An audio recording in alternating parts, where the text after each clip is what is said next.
So we are back in for another Mindset Mastermind this morning. Every single day, 9 a.m. Central, Monday through Friday, we get our dose of inspiration, motivation, and get activated for perspiration to have an amazing day. And every day we're using written content to really help us crank it up. And so we are in Og Mandino, the greatest salesman in the world. I don't recall exactly what chapter it is, and yet it is the scroll marked number 2. I will greet this day with love in my heart. Kelly. And so ties in so much to other stuff we have going. Hello, Kelly. Great to see you popping in. And guys, I can't wait to hear what you took out of this, especially as it ties in to maybe some of the content we read last month with Stephen Farber. So that being said, it's your room. I'm here to listen to you. Who wants to speak up first? Celeste, I see your mic. I see Doug and I see Jeanette. So I'm going to kind of run in that order. Oh, that may have been an error, but I didn't know I was Mike. I've read all the way to chapter 18. My issue is because I am having a hard time finding somebody who actually carries the greatest salesman book. I went to the library yesterday. They're ordering it. I might get it next week. So I am reading through Audible. And if I would take away one thing, it was the idea of how precious these lessons are and that they are undercover to the one who deserves it the most, who wants it the most. And I don't know if anyone else took that away from the reading. But let's say in this one single piece of the importance, because scroll 1 was I begin anew every single day. Every day is a fresh start. Develop Scroll habits. 2 is I'm going to lead with love. And all the different places in here, he laid that in. Doug, what do you got? Well, the great message, of course, of this chapter is the great power of love and the unflinching ability and discipline to use it in good and bad situations. So it becomes not only your weapon, but your shield. It comes not only for people that you like, but for people that you don't like. In situations that are hard and situations that are good, love is the one that makes the day, gives you the opportunity to prevail no matter what. So, and the words that he uses to say this are just awesome. There's a paragraph in here. It says, I will love the ambitious for they inspire me. I will love the failures for they teach me. I will love the kings for they are but human. I will love the meek for they are divine. I will love the rich for they are yet lonely. I will love the poor for they are so many. I will love the young for their faith, for the faith they hold. I will love the old for the wisdom they share. I will love the beautiful for the eyes of sadness. I will love the ugly for their souls of peace. Again, no matter what situation, love is the thing that carries the day. So absolutely amazing. Well, and your conversation about shield and sword, that this is really an amazing tool right out of the 3rd paragraph. Right. Talking about, all the things we learn, my reasoning, they may counter. My speech, oh, Russ, tell me what to say. They may distrust. My apparel, they may disapprove. My face, they may reject. And even my bargains may cause them suspicion. Yet my love will melt all hearts like into the sun whose rays soften the coldest clay. This tool does amazing things. Jeanette, the floor is yours. Well, I appreciate this, okay. Which thought comes out first? The first thought that has come out is that the last chapter was about habit. Ultimately, it was about habits and the things that you changed. And if you wanted to change your world, you could change your habit. I discipline with myself with the first of the habit. Only, um, um, for it is another of nature's laws that only a habit can subdue another habit. So we discipline ourselves with the first of the new habits, and then we read these scrolls. What's the purpose of reading these scrolls? We're talking about focusing on our habits. What's the habit in scroll marked 2 is the habit of love, the heart of love, but it's a habit as well. It's a decision, and there's a lot of times you really have to make a decision and you have to search. It feels like you have to search. Usually the things that are the deepest that you have to look for to change and to find the love in are the places you have been injured. So we can pay attention to those, and that's where we trust the least. That's where we've been hurt the most. And we may not even know it, or we may have been trained. Our families have known this hurt, have known this pain. So it is a secret. It's not a sorry, wrong word. It's a habit. And it's interesting, the scenario that sets this up is it's a scenario where the Arcad, no, that's the other one. Hassab, the young man gives with he thinks he's a failure, and he goes back to his master with thinking he's failed because he ended up giving away this robe. But that was the thing that let his master know that he was really ready for it. That, and it's the scenario is so much the Bible of Christ being born, his birth. They called it a cave as opposed to someplace else. We can take it where we need to. The point is, it was still a gift of love. And well, love. one of the key pieces in there, Jeanette, that you dropped in there was this part of secret, though you said it was false. This is in the business world. This has historically been a quote secret.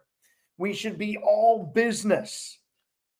We shouldn't bring our heart into it. They should be data-driven decisions. You hear me say that all the time because I'm a big leaner on that.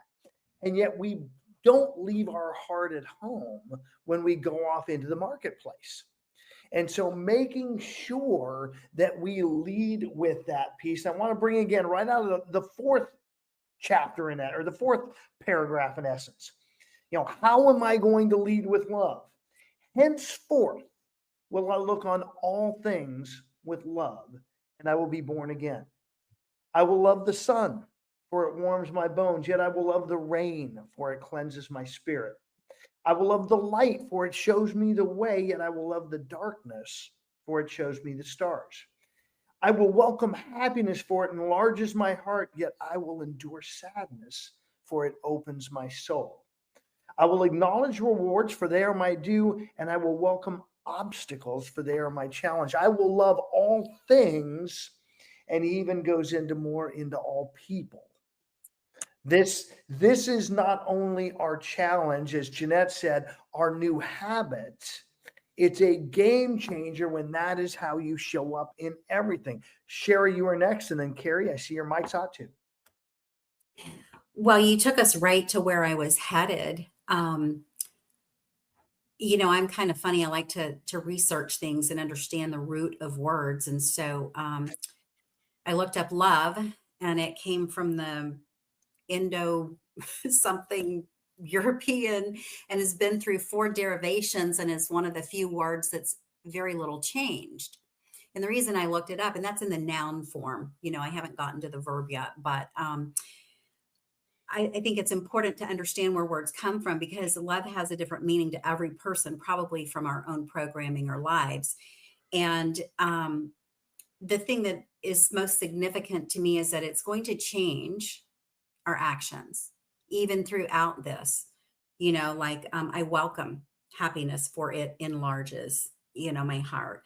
But what I loved about it is in each question, how will I speak? So our action now is rather, instead of reactionary, We have immersed ourselves in love and chosen to be love.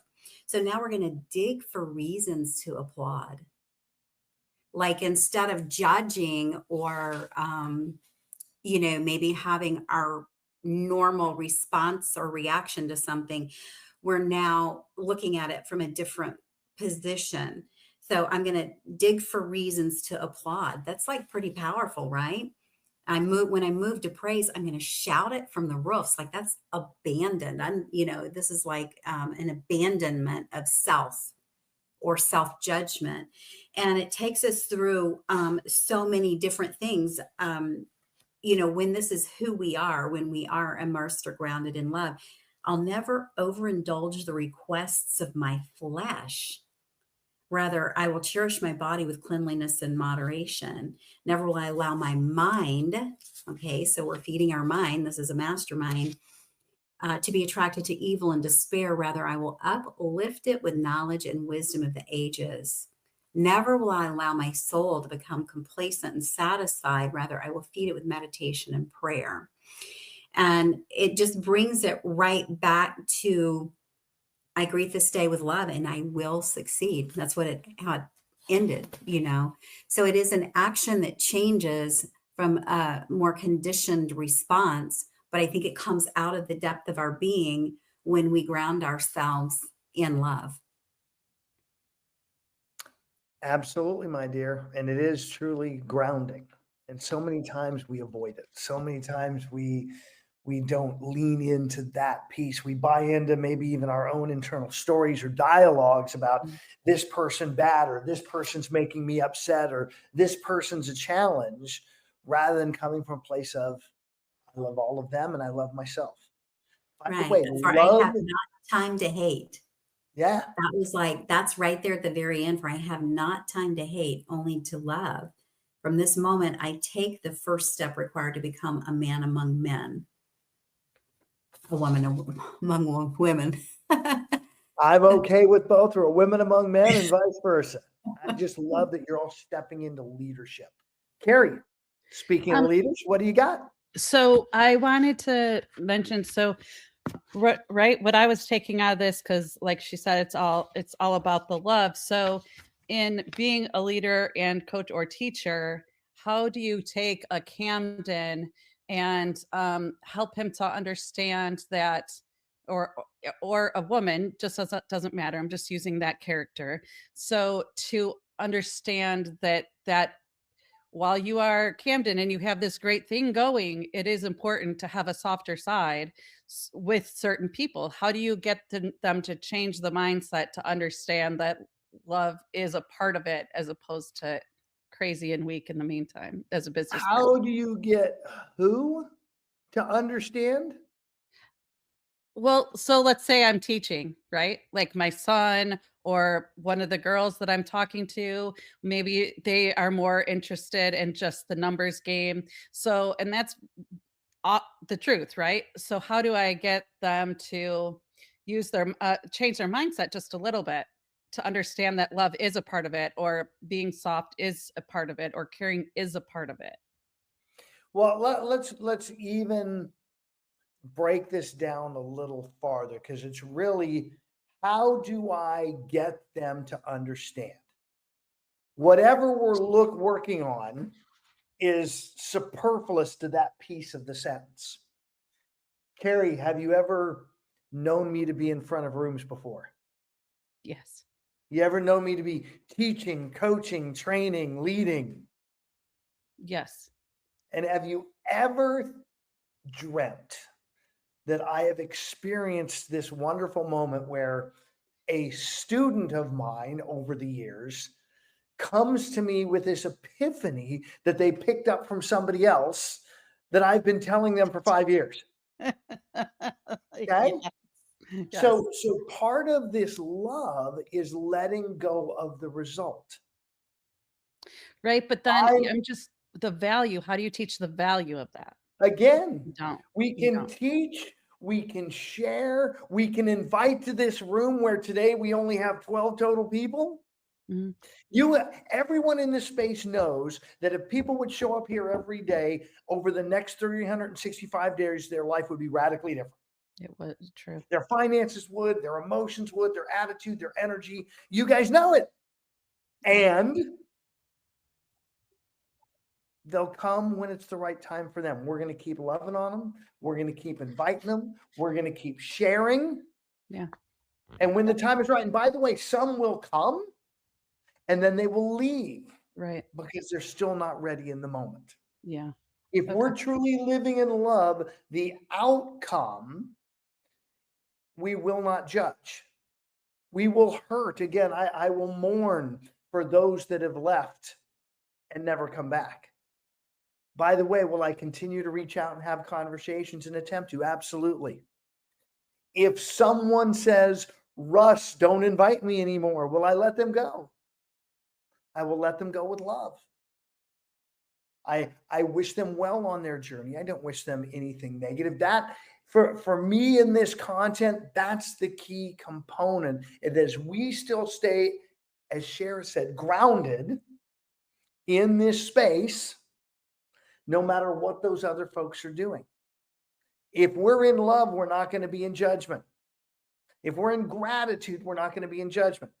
And the moment you start speaking judgment, like somebody is bothering me or upsetting me, as soon as that blame comes, you have dropped out of love. And I just want all of you to take that in. I'm looking at mics. I'm not seeing anything odd. I'm here all alone.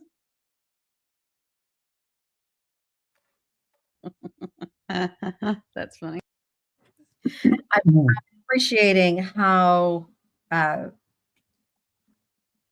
just even getting, okay, one of the new habits is to actually read this 3 times a day, as you have shown, and even and giving myself time, because it talks about, so the scroll marked 1, so I'm not going to be reading this scroll tomorrow, the scroll marked 2, but I have the heart of it already because I know where I'm going with it. And because I know with that, and then even with the next one, I just want to say that yes, it's impactful to read this and to follow the directions to read it, and just make that a habit. It can be a challenge when we've got all these other books we're reading and things, but it's a habit. So I would simplify it, because one of the things we're doing, and I'm seeing over and over again with people right now at the beginning of 2025, is they are building this massive list of things to do. I've got somebody who has sent me their outline for journaling. I'm thinking, you're going to spend 2 hours journaling every day? Because they have so many prompts and questions and things to review and answer. So I want you guys to distill this stuff down and simplify it. So this habit, as we've talked before, and I'll put it in the room again, I want you to have a system, a checklist, instead of a habit. Because if you just have the checklist on your calendar, like I have every morning, my morning checklist, 6:30 a.m., and then I open that document and I run through those items, they will ultimately become habit, even though I'm still following the checklist. So for this on the scrolls, Jeanette, as I set my wake up alarm, 6:15, today I will begin a new life. I will greet this day with love in my heart. I will persist until I succeed. I am nature's greatest miracle. I will live this day as if it is my last. I will be master of my emotions. I will laugh at the world. I will multiply my value by 100. I will act now.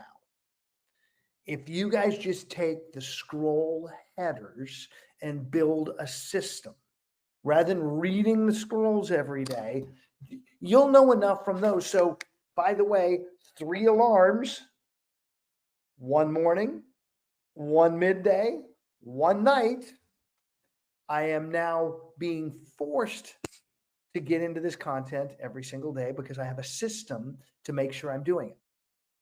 That's what I dream for you guys on everything. When we launch in 9 days, 10 days into our ninja selling, I am intending on having little systematic pieces that you guys can implement and you can help others implement.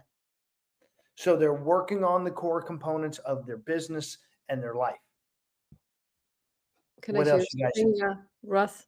Yes, ma'am, Kelly. Great Okay, to so- hear your voice as well as see your face. What do you got, my dear? So this year I decided with that in mind, I have my regular planner, but I also have a calendar for the whole year because as you know, it goes by quick. And I have a list of things I want to accomplish every day. And then I get an X on the calendar. Okay.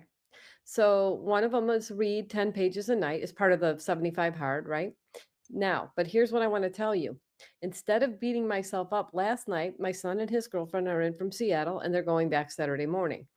So they wanted to have, talk and connect and stuff. And I could have said, well, I got to get to bed and read my 10 pages. But instead I thought, let me embrace what's really important right now. And that's spending time with them, not the reading. So rather than beating myself up, I could still put an X because I feel like I did spend the day.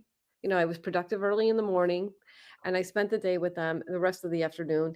And that is part of my life. So I think making those flexible times without beating yourself up are important when you put it into perspective.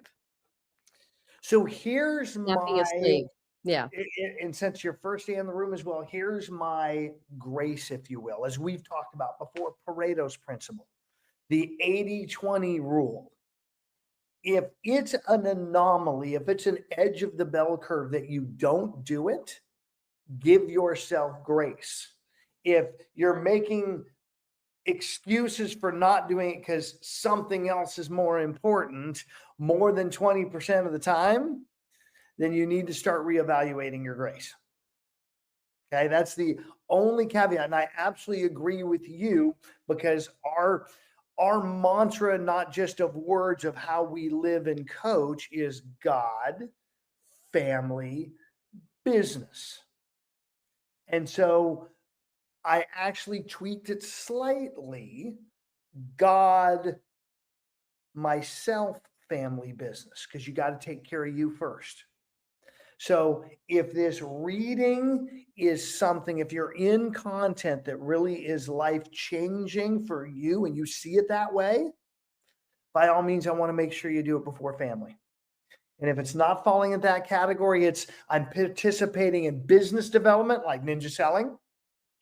By all means, I'm okay with passing it. God, take care of you, family, business. Those four, that order, magic will happen. Love that you're here, and I can't wait to see how much you lean into this and stick around. It's exciting to have you. What else you guys have?